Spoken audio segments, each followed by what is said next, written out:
भूत प्रेत की कहानियां पढ़ने और सुनने में तो बहुत रोमांचक लगती है, लेकिन ज़रा सोचिए, अगर ऐसे ही कुछ वास्तव में आपके साथ घटित होने लगे तो क्या आप उसे रोमांचित कहेंगे या डर के मारे थर-थर कांपने लगेंगे? किसी परलौकिक शक्ति या प्रेत आत्मा का आसपास होने का एहसास भी शरीर में एक अजब सी सिरहन पैदा कर देता है। तो ऐसे में जाहिर सी बात है, जब आपका सामना ऐसे किसी ताकत से हो जाएगा तो आपका रोमांचक वहीं दम तोड़ देगा।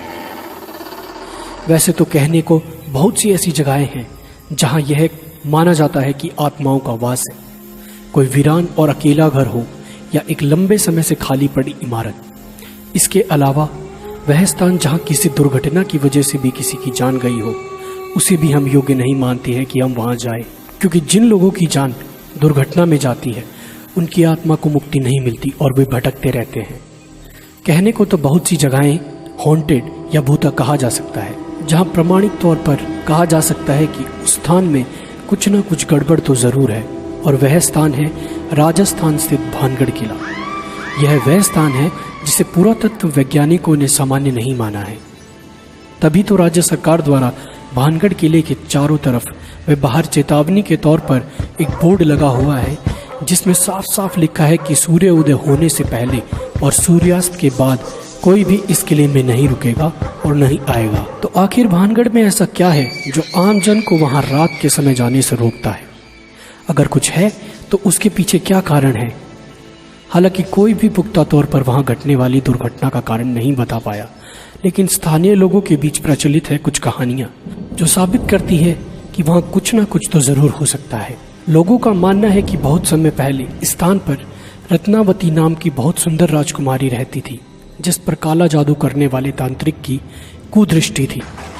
तांत्रिक ने अपने जादू से राजकुमारी को वश में करके उसका शारीरिक शोषण किया, लेकिन एक दुर्घटना के चलते उस तांत्रिक की मृत्यु हो गई और आज भी उस तांत्रिक की आत्मा वहां भटकती रहती है। तांत्रिक के श्राप के अनुसार वह स्थान कभी भी बच नहीं सका।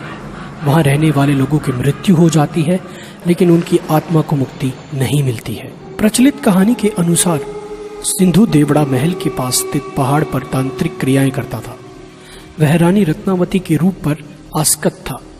एक दिन भानगढ़ के बाजार में उसने देखा कि रानी की एक दासी रानी के लिए केश तेल लेने आई है। सिंधु देवड़ा ने उस तेल को अभिमंत्रित कर दिया कि वह तेल जिस पर भी लगेगा उससे वह तेल उसके पास ले आएगा। कहते हैं कि रानी ने जब तेल को देखा तो वह समझ गई कि यह तेल सिंधु सेवड़ा द्वारा अभिमंत्रित है। तो कहते हैं कि रानी भी बहुत सिद्ध थी, इसलिए उसने पहचान कर ली और दासी से उस तेल को तुरंत फेंक देने को कहा। दासी ने उस तेल को एक चट्टान पर गिरा दिया। कहते हैं अभिमंत्रित तेल ने चट्टान को उड़ाकर सिंधु सेवड़ा की ओर रवाना कर दिया। सिंधु सेवड़ा ने चट्टान देखकर अनुमान लगाया कि रानी उस पर बैठकर उसके पास आ रही है, सो उसने अभिमंत्रित तेल को रानी को सीधे अपनी छाती पर उतारने का आदेश दिया। जब चट्टान पास आई तब तांत्रिक को असलियत पता चली, तो उसने आनन फानन में चट्टान उसके ऊपर गिरने से पहले भानगढ़ नगर उजड़ने का श्राप दे दिया और खुद चट्टान के नीचे दबकर मर गया। कहते हैं सिद्ध रानी को यह सब समझते देर न लगी और उसने तुरंत नगर खाली करने का आदेश दे दिया। इस तरह यह नगर खाली होकर उजड़ गया और रानी भी तांत्रिक के श्राप की भेंट चढ़ गई। तो कितनी सच्चाई है इस कहानी में? इस कहानी में कितनी सच्चाई है इसके बारे में इस बात से ही जाना जा सकता है कि जनश्रुतियों में भानगढ़ के लिए प्रचलित कहानी में कई लोग रत्नावती को राजकुमारी तो कई लोग रानी बताते हैं। रानी रत्नावती का जिक्र तो हर कोई करता है, पर वह किस राजा की रानी थी? उसके राजा व उसका शासनकाल कौन सा था? नगर किस काल में उजड़ा? इस प्रश्नों पर सब चुप हैं।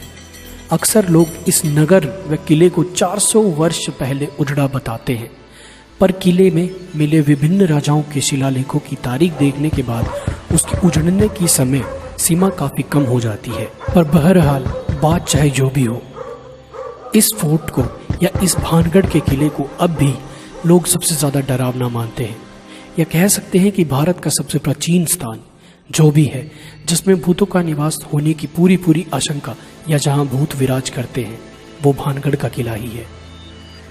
तो ऐसी ही और महत्वपूर्ण जानकारियों व रोचक तथ्यों के लिए हमारे चैनल फ्रीकनेस को सब्सक्राइब करें। व यह वीडियो आपको कैसा लगा हमें लाइक व कमेंट करके ज़रूर बताएं। धन्यवाद।